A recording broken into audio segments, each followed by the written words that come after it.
보이십니까? 21세기 동북아 물류의 전초기지 평택항. 새로운 기회와 놀라운 변화. 생활의 감동이 전해지는 즐거운 발걸음. 평택이 시민과 함께 대한민국 신성장 경제 신도시로 더 새롭게 발전합니다.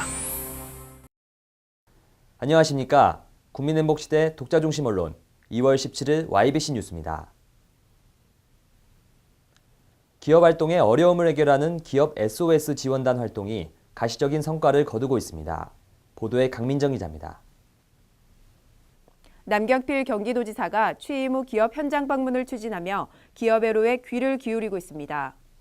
이러한 성과로 기업 SOS 지원단은 지난해 6천여 개의 업체에서 1,600여 건의 기업 애로를 처리하는 성과를 얻었습니다. 평균 처리 기간도 3일이 채 안 됐습니다. 특히 경기도는 소규모 기업 환경 개선에 132억 원을 투입했고 그 결과 600여 개의 기업에게 혜택이 돌아갔습니다.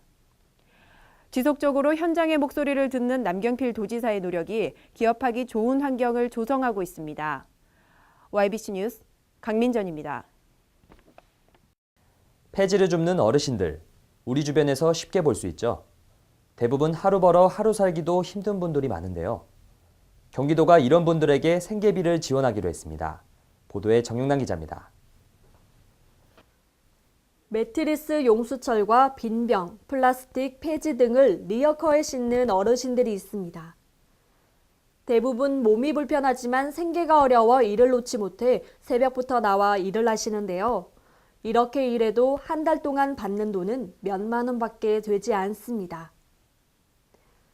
경기도는 이런 어르신들을 위해 안산과 안성, 김포를 대상으로 전국 최초로 이달부터 매달 2만 원의 생계비를 지원하고 안전교육을 실시합니다.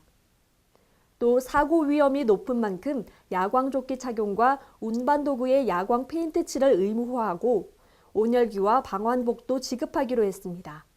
YBC 뉴스 정영란입니다. 설 명절이 다가오면 농특산물을 많이들 구매하시는데요. 평택시에서는 직거래 장터를 개장해 평택 시민들의 명절 준비를 도왔습니다. 평택시가 민족 고유의 명절인 설을 맞이해 지난 13일에는 안중출장소, 16일에는 평택시청과 송탄출장소 등 총 3개소에서 농특산물 직거래 장터를 개장했습니다. 직거래 장터에 참여한 소비자들은 시대표 브랜드 슈퍼오닝 쌀을 비롯해 축산물, 과일, 버섯, 새싹 채소류 등의 농산물과 한과, 떡, 천연조미료, 꿀 등의 식품도 저렴한 가격으로 구입했습니다. 시 관계자는 매년 평택시 농특산물 직거래 장터에서 판매하는 농특산물은 관내에서 직접 생산되며 우수한 품질과 저렴한 가격으로 소비자에게 많은 사랑을 받고 있다고 전했습니다. YBC 뉴스 이인수입니다. 오산의 맑음터 공원의 여가 시간을 단란하게 보낼 수 있는 가족 캠핑장이 조성될 예정입니다. 보도에 강민정 기자입니다. 지난 2일 문화체육관광부가 공모한 2015년 국민 여가 캠핑장 조성 사업에 맑음터 공원이 최종 대상으로 선정됐습니다. 오산천 하류에 위치한 맑음터 공원은 환경 친화적인 공원으로 에코리움과 더불어 오산의 생태 체험합습 명소입니다. 이번 선정 결과로 총 사업비 10억 원을 투자해 올해까지 텐트 50여 개를 칠 수 있는 공간과 카라반 10대, 야외 소공연장, 각종 편의시설 등을 갖춰 온 가족이 함께 즐길 수 있는 캠핑장이 완공될 계획입니다. YBC 뉴스 강민정입니다. 화성시 동부보건지소는 10내열간 질환 예방을 위한 대사증후군 바로 알기 캠페인을 운영하고 있습니다. 보도에 정영남 기자입니다. 대사증후군이란 만성적인 대사장애, 고혈압, 고지혈증, 비만 등의 여러 가지 질환이 한 사람에게서 한꺼번에 나타나는 것입니다. 대사증후군 바로 알기 캠페인은 30세 이상 지역 주민을 대상으로 월 1, 2회가량 직접 경로당이나 주민센터를 찾아가 대사증후군 검사 및 결과 상담, 체성분 측정 및 영양 상담 등의 활동을 실시하고 있습니다. 여기에서 발견된 질환자는 기배 만성질환 관리실에 등록 관리 및 프로그램에 참여할 것을 유도합니다. 동부보건지소 기배 만성질환 관리실은 만성질환 집중관리교실과 비만 탈출교실이 연중 운영되고 있습니다. YBC 뉴스 정영란입니다. 요즘 들어 화재 사고와 교통사고가 참 많습니다. 설 연휴간 고향길 내려가실 때 가스밸브 다시 한번 확인하시고 장거리 운전 간의 음주운전과 졸음운전은 반드시 피하셔야겠습니다. 지난 16일 새벽 6시 9분경 남양주시 오나읍의 한 주택에서 화재가 발생했습니다.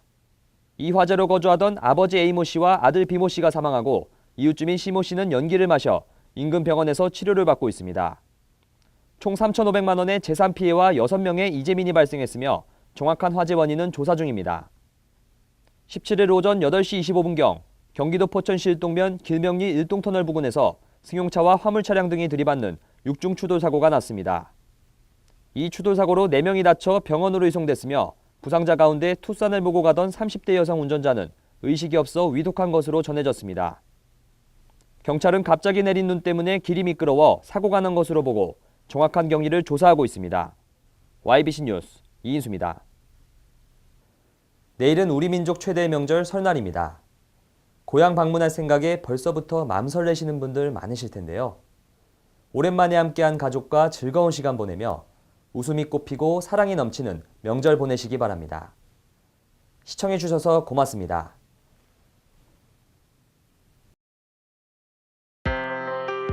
보이십니까?